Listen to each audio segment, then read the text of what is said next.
아니, 다른 나라는 엄두도 못 내는 일을 한국은 이렇게 쉽게 한다고요? 여기 한국에서만 볼 수 있는 특이한 현상에 크게 놀라 어쩔 줄 모르는 한 외국인 여성이 있는데요. 대체 무슨 일로 이 여성은 한국에 대해 이토록 놀라워하고 있는 걸까요? 오늘의 특별한 이야기 함께 들어보도록 하겠습니다. 사연 시작하기에 앞서 구독 버튼 한 번만 꾹 눌러주세요. 안녕하세요. 저는 스웨덴의 요가 강사 마리아 헬릭손입니다. 스톡홀름 교회에서 요가 학원을 운영하는 저는 꽤나 성공한 요가 강사였답니다. 5년 전 작은 스튜디오로 시작했던 제 학원은 입소문을 타고 빠르게 성장했어요. 매달 새로운 수강생이 늘어나면서 스튜디오를 2번이나 확장했고 수업은 항상 예약이 꽉 찼죠. 스웨덴 사람들은 요가를 신체적 건강과 정신적 웰빙을 동시에 추구하는 활동으로 인식하고 있어요. 그래서 요가에 대한 수요와 인기도 매우 높은 편이죠. 특히 겨울이 길고 해가 짧은 스웨덴에서는 요가가 단순한 운동이 아닌 삶의 필수품이 되었습니다. 많은 스웨덴 사람들이 긴 겨울 동안의 우울함과 답답함을 요가를 통해 해소하려고 하거든요. 저희 학원에도 다양한 이유로 찾아오시는 분들이 많아요. 직장인들은 스트레스 해소를, 노년층은 건강관리를, 젊은 층은 마음의 평화를 찾기 위해 오십니다. 특히 11월부터 3월까지의 긴 겨울 동안에는 수강 신청이 더 많아져요. 해가 짧아 우울감을 호소하시는 분들이 요가를 통해 위안을 얻고 싶어 하시거든요. 스웨덴에서는 요가 강사를 단순한 운동 지도자가 아닌 신체적, 정신적 건강을 관리하는 전문가로 인정해주는 편이에요. 그래서 저 같은 요가 강사들은 수강생들의 건강한 삶을 위한 조언자이자 동반자로서 많은 존중을 받고 있답니다. 이렇게 요가 스튜디오가 잘 운영되고 있는데 뭐가 아쉬워서 이런 글을 쓰고 있냐고요? 저도 이제는 모든 것이 완벽하다고 생각하던 순간에 뜻하지 않은 일들이 벌어지면서 제 학원에도 문제가 생기기 시작했습니다. 그리고 이 문제를 해결하는 과정에서 알게 된 한국의 놀라운 기술에 감탄할 수밖에 없었는데요. 우연한 기회에 방문한 한국에서의 놀라운 경험을 함께 나누고자 이렇게 글을 쓰게 되었습니다. 한국을 방문했을 뿐인데 제 삶이 완전히 바뀌어 버렸거든요. 그 이야기들을 지금부터 하려고 해요. 요가 강사로의 성공 이면에는 또 다른 고민이 있었어요. 바로 스웨덴의 혹독한 추위 때문이었습니다. 우선 제가 살고 있는 스웨덴의 날씨부터 소개할게요. 스웨덴 여행을 해보신 분들은 아시겠지만 아마 대부분의 한국 분들은 스웨덴의 겨울이 어떤지 잘 모르실 것 같아요. 스웨덴은 위도가 높아서 한국과는 완전히 다른 기후를 가지고 있거든요. 특히 우리나라는 위치에 따라 날씨가 크게 달라요. 북쪽의 라플란드 지역은 영하 30도까지 내려가는 극한의 추위를 경험하고 남쪽의 말메는 비교적 온화한 편이에요. 제가 사는 스톡홀름은 중부 지역에 있는데 예전에는 겨울철 최저기온이 영하 10도 정도였어요. 하지만 최근에는 자주 영하 20도까지 떨어지곤 해요. 한국의 서울은 겨울에 보통 영하 10도를 넘지 않는다고 들었는데 스웨덴의 추위는 그 이상이라 상상하기 어려울 거예요. 더구나 스웨덴의 겨울은 매우 길어요. 11월부터 3월까지 거의 5개월을 겨울로 보내죠. 낮 시간도 매우 짧아서 오후 3시면 벌써 어두워져요. 북쪽으로 가면 아예 해가 뜨지 않는 극야 현상도 발생합니다. 반면 한국은 12월부터 2월까지가 겨울이고 낮 시간도 우리보다 훨씬 길다고 들었어요. 스톡홀름 근교에서 살고 있는 저희는 최근 전에 없던 혹독한 추위를 겪고 있습니다. 평소 겨울철에는 영하 10도 정도가 최저기온이었는데 요즘은 영하 20도까지 내려가는 날이 많아졌어요. 기후변화 때문인지 겨울이 점점 더 춥고 길어지는 것 같아요. 게다가 스톡홀름 지역은 눈도 자주 내리고 하늘은 흐린 날이 더 많답니다. 습도가 높아서 체감 온도는 실제 기온보다 더 춥게 느껴집니다. 한국은 겨울의 날이 맑고 건조하다고 하던데 그래서 같은 온도라도 덜 춥게 느껴질 것 같아요. 그렇지만 영하 20도까지 내려가는 날씨에 요가 수업을 하는 게 쉽지 않았어요. 선생님, 바닥이 너무 차가워요. 매트를 2개 깔아도 추위가 느껴져요. 체어 포즈를 할 때마다 손바닥이 얼 것 같아요. 이런 불평은 매일같이 쏟아졌습니다. 아무리 두꺼운 요가 매트를 깔아도 라디에이터를 틀어도 바닥의 차가움은 해결되지 않았어요. 특히 바닥에 몸을 밀착해야 하는 동작들에서는 수강생들이 제대로 된 자세를 잡기도 힘들어했죠. 게다가 저는 부모님과 함께 살고 있는데 최근 엄마의 건강 때문에 걱정이 늘었습니다. 정기검진에서 의사 선생님이 하셨던 말씀에 그만 경악하고 말았는데요. 평소 기름진 음식과 육류를 즐기시는 엄마가 심혈관 질환 위험이 있다는 진단을 받으신 거예요. 의사 선생님께서는 추운 날씨에 특히 조심해야 한다고 신신당부하셨어요. 하지만 최근에 에너지 가격까지 급등하면서 난방비가 큰 부담인 상황이죠. 스웨덴의 가정용 전기요금은 아마 한국의 2배 이상일 거예요. 그럼에도 불구하고 전기를 이용한 난방기구로 추위를 견뎌야 합니다. 그런데 엄마는 난방비를 아끼겠다고 히터 틀기를 주저하시는데 그게 더 걱정이에요. 의사 선생님 말씀으로는 추운 날씨가 심혈관 질환을 더 악화시킬 수 있다고 하셨거든요. 특히 실내 온도가 낮으면 혈관이 수축되어 혈압이 올라갈 수 있어서 위험하다고 했습니다. 엄마의 건강을 위해서는 실내 온도를 따뜻하게 유지해야 하는데 라디에이터를 계속 틀어놓자니 난방비가 너무 부담되고 정말 난감한 상황이었어요. 요가 학원도 부모님과 생활하는 집에서도 추워진 날씨 탓에 걱정이 이만저만이 아니었습니다. 다른 난방 방식을 찾아보려 이것저것 알아봤지만 마땅한 해결책을 찾기가 어려웠죠. 처음에는 단순히 스웨덴 날씨의 한계라고 생각했어요. 이 추위를 견디는 게 우리의 숙명이라고요. 하지만 강사로서 이런 상황을 그냥 두고 볼 수는 없었습니다. 수강생들이 추위 때문에 요가의 진정한 가치를 느끼지 못한다는 게 너무 안타까웠거든요. 해결책을 찾아 이곳저곳 수소문했어요. 다른 요가 학원들은 어떻게 하는지 알아보고 건축 전문가들과도 상담했죠. 하지만 돌아오는 대답은 비슷했습니다. 그냥 라디에이터를 더 세게 틀어보세요. 바닥에 전기장판을 깔아보는 건 어떨까요? 난방비가 많이 들겠지만 어쩔 수 없죠. 전기장판은 화재 위험 때문에 보험사에서 허가하지 않았고 라디에이터를 세게 틀면 공기가 너무 건조해져서 호흡이 불편했어요. 이러지도 저러지도 못하는 상황이 계속되었죠. 그러던 어느 날 밤이었어요. 수업을 마치고 집에 돌아와 복잡해진 머릿속을 풀 겸 평소처럼 한국 드라마를 보고 있었는데 그날따라 문득 이상한 장면이 눈에 들어왔습니다. 한겨울인데도 드라마 속 사람들이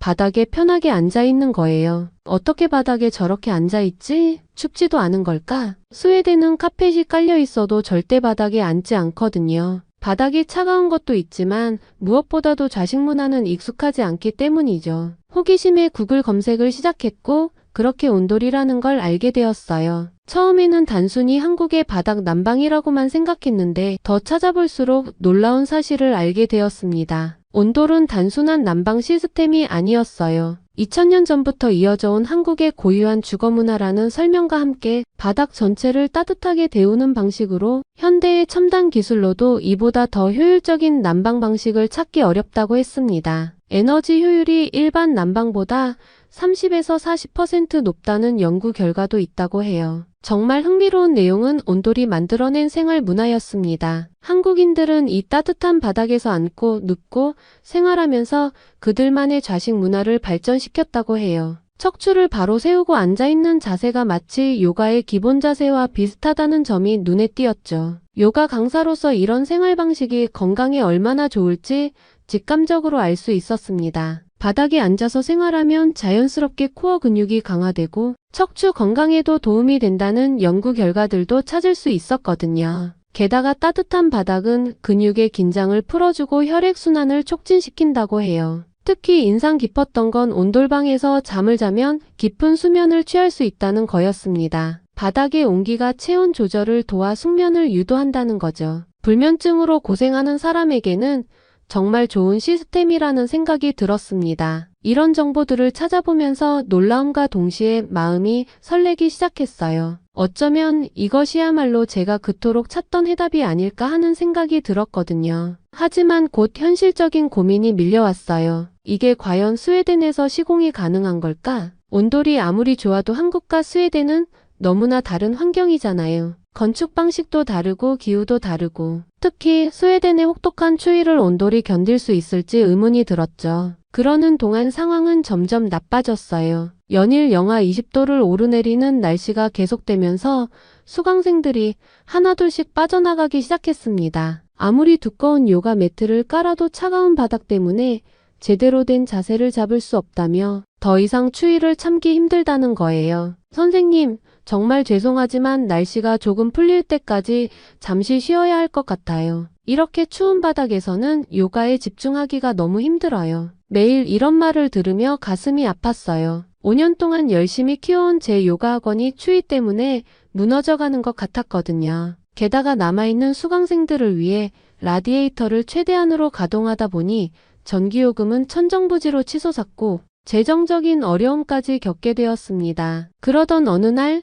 서울에서 국제 요가 워크샵이 열린다는 메일을 받았어요. 평소 같았으면 그냥 지나쳤을 텐데 한국에서 개최한다는 내용이 제 눈길을 사로잡았습니다. 어쩌면 이 워크샵이 제 문제를 해결해 줄 수 있을 것 같은 예감이 들더라고요. 워크샵에 참여도 하고 한국의 온돌에 대해서도 알아볼 수 있는 절호의 기회라고 생각했습니다. 한국의 온돌을 직접 경험해 볼 수 있는 기회라고 생각하니 가슴이 두근거렸어요. 망설임 없이 워크샵 참가 신청을 했고 이번에는 호텔이 아닌 한옥 게스트하우스를 예약했죠. 그렇게 비행기를 타게 되었고 13시간의 긴 비행 끝에 인천공항에 도착했어요. 피곤할 만도 한데 이상하게 설렘이 앞섰습니다. 처음 마주한 한국의 모습은 상상했던 것보다 훨씬 더 현대적이었어요. 특히 인천공항의 자동 출입국 심사대는 정말 인상적이었죠. 여권을 스캔하고 지문 인식만 하면 되는 간단한 시스템 덕분에 긴 줄을 서지 않고도 빠르게 입국할 수 있었어요. 공항 시설도 굉장히 깨끗하고 효율적으로 운영되고 있더라고요. 이동하는 동선마다 친절한 안내 표지판이 있어서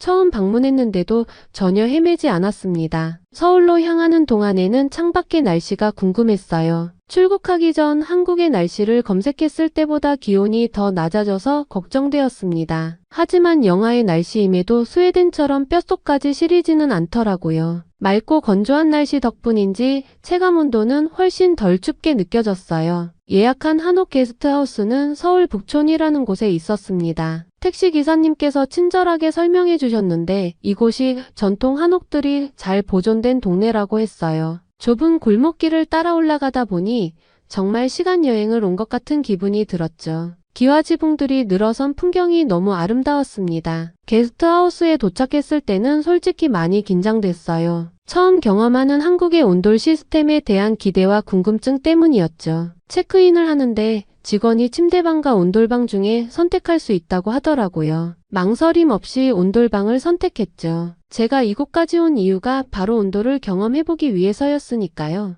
방에 들어가 보니 처음엔 좀 당황스러웠어요. 검색을 통해 한국에서는 실내에 들어갈 때 신발을 벗는다는 것을 알고는 있었지만 평생 해보지 않은 행동을 하려니 몸이 잘 움직이지 않더라고요. 현관에서 신발을 벗는 동안 생각처럼 신발이 잘 벗겨지지 않아 당황했습니다. 게다가 한국의 좌식 문화에 대해 미리 알아보고 왔는데도 막상 방바닥에 깔린 이불을 보니 망설여졌어요. 침대 없이 바닥에서 자본 적이 없었거든요. 스웨덴에서는 상상도 할 수 없는 광경이었죠. 하지만 이런 걱정은 쓸데없는 기우에 지나치다는 걸 금방 깨달았습니다. 조심스럽게 이불 속으로 발을 넣는 순간 온몸으로 전해지는 따스함에 저도 모르게 탄성을 지르고 말았죠. 태어나서 처음 느껴보는 따뜻함이라고 해야 하나요? 바닥에서 올라오는 온기가 피로에 지친 제 근육을 부드럽게 감싸 안는 것 같았어요. 긴 비행으로 뻐근했던 허리와 다리가 서서히 풀어지는 게 느껴졌고 마치 누군가가 전신 마사지를 해주는 것처럼 편안해졌어요. 라디에이터의 건조하고 답답한 열기와는 차원이 달랐죠. 첫날 밤 바닥에서 자는 게 불편할 줄 알았는데 이상하게 푹 잠들었어요. 아침에 일어났을 때는 몸이 너무 가벼웠고 평소 요가를 하면서 느끼던 어깨와 허리의 뻐근함이 사라져 있었습니다. 다음날 오후에 진행된 워크샵에서 또 한 번 놀라운 경험을 했어요. 워크샵은 현대 사회에서의 요가와 명상이라는 주제로 진행되었습니다. 세계 각국에서 온 요가 강사들이 모여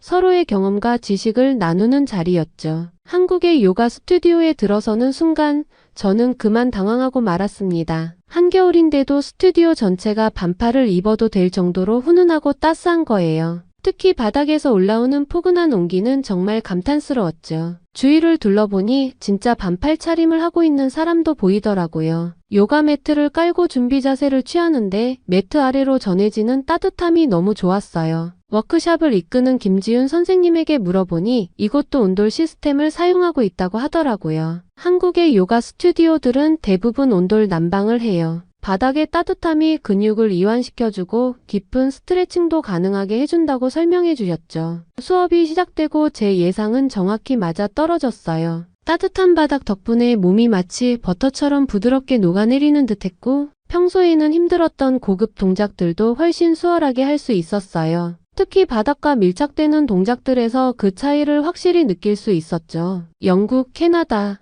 호주 등에서 온 다른 참가자들도 같은 생각이었나 봐요. 휴식 시간마다 이 따뜻한 바닥에 대한 이야기가 끊이지 않았거든요. 이런 바닥에서 요가를 할 수 있다니 정말 부럽네요. 우리 스튜디오에도 이런 난방 시스템이 있었으면 좋겠어요. 겨울에도 이렇게 따뜻하게 수업할 수 있다니 신기해요. 워크숍이 끝난 후에도 많은 참가자들이 남아서 바닥에 앉아 이야기를 나눴어요. 캐나다에서 온 강사는 자기 나라의 추운 겨울 날씨 때문에 늘 고민이었다며 온돌 시스템에 대해 자세히 알고 싶다고 하더라고요. 김지윤 선생님은 온돌 시스템 시공을 맡았던 박민성 주임을 소개해 주었어요. 마침 박 주임이 스튜디오의 정기적인 시스템 점검을 위해 방문해 있었거든요. 박 주임은 우리에게 온돌의 역사부터 현대적 적용 방식까지 상세히 설명해 주었습니다. 온돌은 수천 년간 이어져 온 우리 선조들의 과학적 지혜예요. 요즘은 현대기술과 결합해서 어떤 건물에도 적용할 수 있답니다. 게다가 에너지 효율성과 공간 전체를 데우는 방식이라는 설명은 제 귀를 솔깃하게 만들었죠. 이런 방식 덕에 요가 스튜디오 같이 넓은 공간에도 효율적인 난방을 할 수 있다는 설명이었습니다. 캐나다 강사뿐만 아니라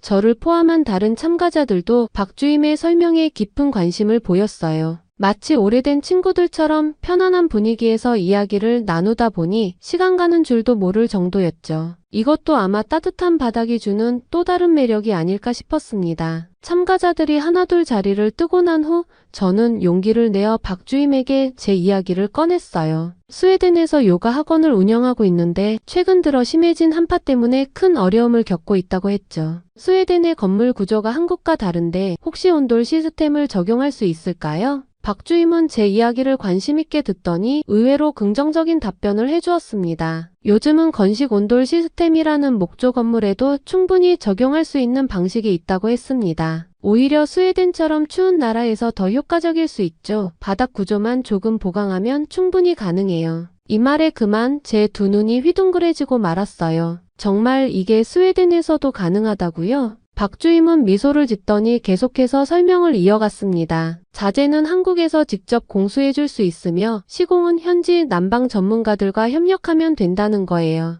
스웨덴의 건축 규정에 맞춰 설계도도 제공해 드리고요. 우리 회사는 유럽에서 비슷한 프로젝트를 진행한 경험이 있거든요. 그러면서 대략적인 견적도 내주셨는데 자재비는 예상했던 것보다 비용이 많이 비쌌습니다. 하지만 시공비는 현지 업체와 협력하면 비용을 절감할 수 있다고 하셨죠. 게다가 난방비 절감 효과를 생각하면 2, 3년 안에 초기 투자금을 회수할 수 있을 거라고 했습니다. 박 주임의 전문적인 설명을 들으며 제 마음속에서 작은 희망이 자라나기 시작했어요. 이것이 정말 해결책이 될 수 있을까?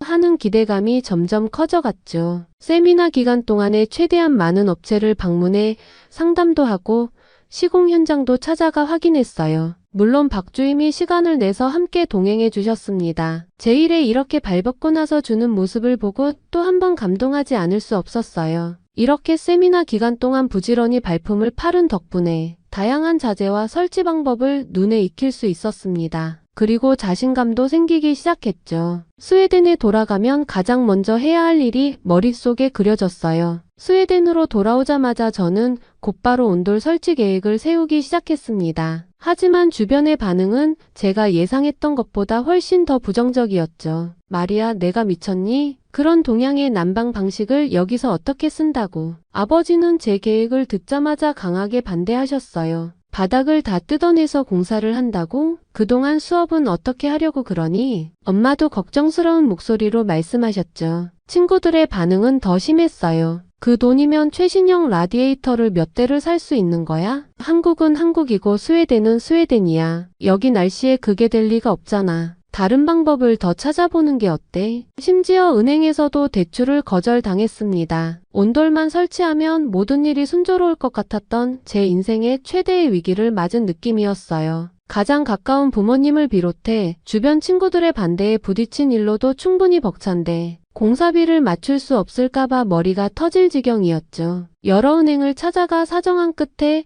겨우 공사비의 절반 정도만 대출을 받을 수 있었습니다. 결국 제 적금을 해약하고 엄마가 반대하시는 걸 무릅쓰고 비상금까지 털어서 공사비를 마련했어요. 한국에서 만난 박주임과 화상통화로 수차례 회의를 하면서 세세한 부분까지 꼼꼼하게 준비했죠. 실패하면 어떡하지?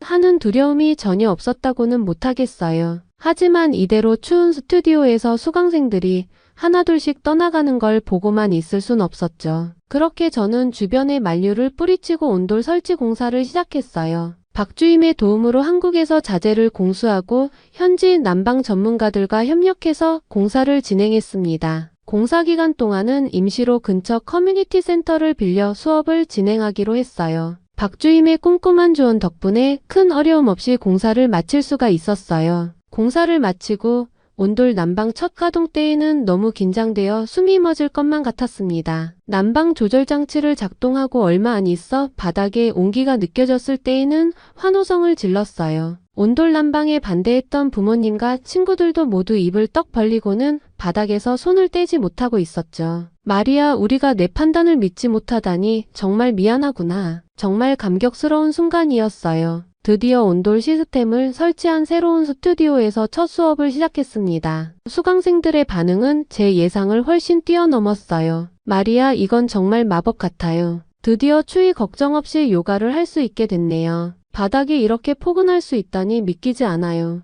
특히 인상 깊었던 건 수강생들의 자세가 눈에 띄게 좋아졌다는 거예요. 추운 바닥 때문에 긴장하고 있던 근육들이 편안해지니 더 자연스럽고 깊은 동작이 가능해졌거든요. 명상 시간에도 더 이상 추위 때문에 집중력이 흐트러지지 않았습니다. 선생님, 이제는 다른 요가원에 갈 수가 없어요. 여기가 너무 편해서요. 바닥이 차가운 집에서 연습하는 것보다 여기서 하는 게 훨씬 효과적이에요. 이런 이야기를 들을 때마다 가슴이 뭉클해졌습니다. 제가 우연히 발견한 한국의 문화가 이렇게 많은 사람들의 삶을 더 건강하고 행복하게 만들어 주었으니까요. 요즘은 수업에서 한국의 좌식 생활에 대해서도 자주 이야기합니다. 바닥에 앉아서 생활하는 것이 척추 건강에 얼마나 좋은지, 그리고 이런 생활 방식이 어떻게 현대인의 건강 문제를 해결할 수 있는지에 대해서요. 바닥에 앉으면 자연스럽게 코어 근육을 사용하게 되고 골반과 허리도 바른 자세를 찾아가요. 소파에 기대 앉는 것보다 훨씬 건강한 자세랍니다. 학원의 온돌 난방 소문은 수강생의 입을 통해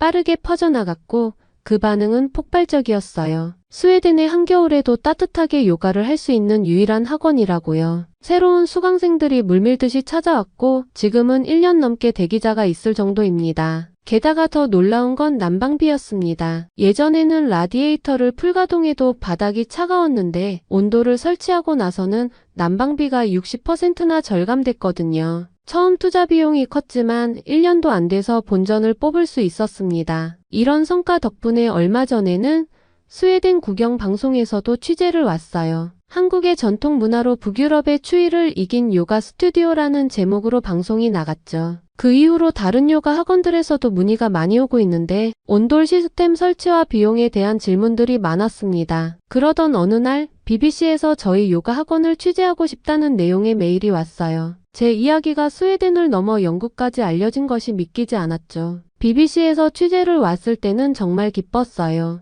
기자들은 스웨덴 한복판에서 한국의 전통 난방 시스템을 만난 것에 큰 흥미를 보였죠. 저는 온돌의 장점뿐만 아니라 한국의 좌식 문화가 얼마나 건강에 좋은지도 열심히 설명했답니다. 취재진이 도착했을 때 저는 스웨덴에서 요가가 가지는 의미부터 설명했죠. 스웨덴 사람들에게 요가는 단순한 운동이 아니라는 것과 긴 겨울과 짧은 햇빛 때문에 우울감을 느끼는 많은 사람들이 요가를 통해 몸과 마음의 균형을 찾으려 한다는 걸요. 스웨덴에서 요가는 삶의 필수품이나 다름없답니다. 기자들은 온돌 시스템을 도입하게 된 계기와 그 효과에 대해서도 관심을 보였어요. 처음에는 모두가 반대했어요. 하지만 지금은 영하 20도의 날씨에도 편안하게 요가를 할 수 있죠. 난방비 절감과 따뜻한 바닥 덕분에 더 깊은 동작까지 가능해졌다는 것이 가장 큰 효과라는 점도 설명했어요. 그러면서 자연스럽게 한국의 좌식 문화 이야기로 넘어갔습니다. 바닥에 앉아서 생활하는 한국의 문화는 정말 과학적이에요.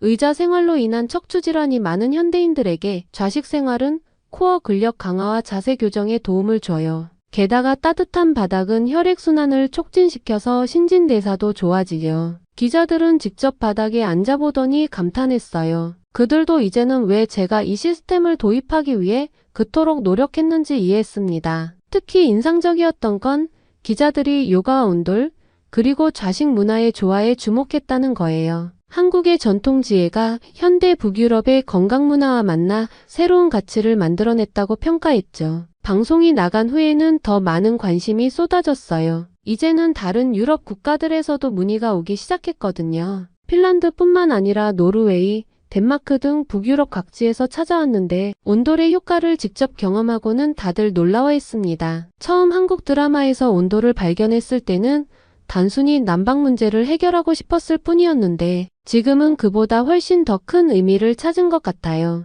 BBC 방송 덕분에 요가 학원은 더욱 바빠졌어요. 하지만 그 즈음 우리 가족에게 큰 위기가 찾아왔습니다. 어느 날 아침 엄마가 갑자기 쓰러지시고 만 거예요. 허겁지겁 달려간 병원 의사 선생님으로부터 충격적인 말을 들었습니다. 위험한 고비는 넘겼지만 심혈관 질환이 급격히 악화되었네요. 입원 치료가 필요하다는 말씀과 함께 실내 온도 관리에 특히 신경 써야 한다고 강조했어요. 의사 선생님의 말씀에 저는 가슴이 덜컥 내려앉았습니다. 평소 걱정했던 일이 실제로 일어난 거죠. 바빠진 학원 일로 엄마에게 신경을 쓰지 못한 저를 자책했어요. 더는 미룰 수 없기에 엄마가 병원에 입원해 계신 동안 집에도 온돌을 설치하기로 결심했어요. 이번에는 아버지도 반대하지 않으셨죠. 많이 놀라신 아버지는 오히려 엄마를 위해서라면 뭐든 하자고 하셨습니다. 2주 후 퇴원하신 엄마를 맞이한 건 따뜻하게 데워진 온돌방이었어요. 처음에는 많이 망설이셨습니다. 스웨덴 사람들에게 소파 대신에 바닥에 앉는다는 건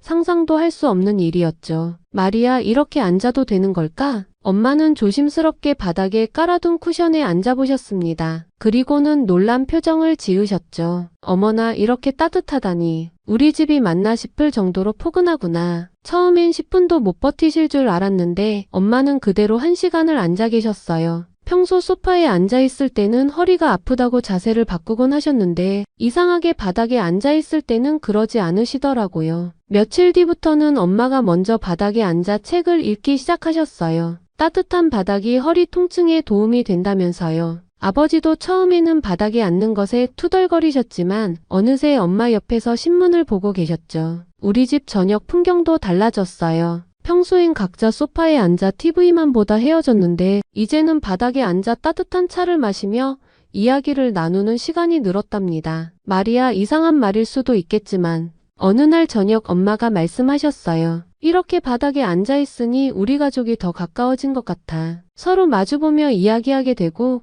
무엇보다 추운 겨울에 이렇게 따뜻할 수 있다는 게 놀랍구나. 아버지도 고개를 끄덕이셨어요. 처음에는 내가 이상한 걸 들여온다고 생각했단다. 하지만 이제는 알겠구나. 때론 다른 문화에서 배울 점이 있다는 걸. 창밖에는 스웨덴의 매서운 겨울바람이 불고 있었지만 우리 가족의 마음은 그 어느 때보다 따뜻했습니다. 그리고 우리 가족의 변화는 이뿐만이 아니에요. 다음 달 우리 가족에게는 새로운 도전이 기다리고 있습니다. 바로 부모님과 함께 한국 여행을 가기로 결정했거든요. 온도를 경험하신 부모님이 한국의 열성 팬이 되신 건 저도 예상하지 못한 일이었죠. 심지어 저도 모르는 한국 가수에 푹 빠지셔서는 우리 영웅이를 입에 달고 사세요. 스웨덴에 콘서트 안 오냐면서요. 저는 벌써부터 설레요. 지난 한국 방문에서는 온돌 시공에 대해 알아보느라 제대로 여행을 하지 못했거든요. 경복궁과 인사동을 비롯해 한국의 여러 곳을 여행하고 싶습니다. 특히 기대되는 건 한옥스테이예요. 처음 경험했던 한국의 진짜 온도를 부모님과 나눌 수 있으니까요. 아버지는 특히 한국의 식문화에 관심이 많으십니다. 삼겹살을 보시고는 이건 꼭 먹어봐야겠다고 하시더라고요. 처음 온도를 설치할 때만 해도 한국 문화에 가장 반대하셨던 분이 이제는 오히려 저보다 더 열정적인 팬이 되셨어요. 이렇게 되고 나니 문득 깨달은 것이 있습니다. 온돌이 요가 학원의 성공도 주었지만 무엇보다 우리 가족에게 행복을 선물해 주었다는 걸요. 온돌 시공에 많은 도움을 주신 박민성 주임님께 다시 한번 감사드립니다. 그리고 한국에 가는 저희 가족에게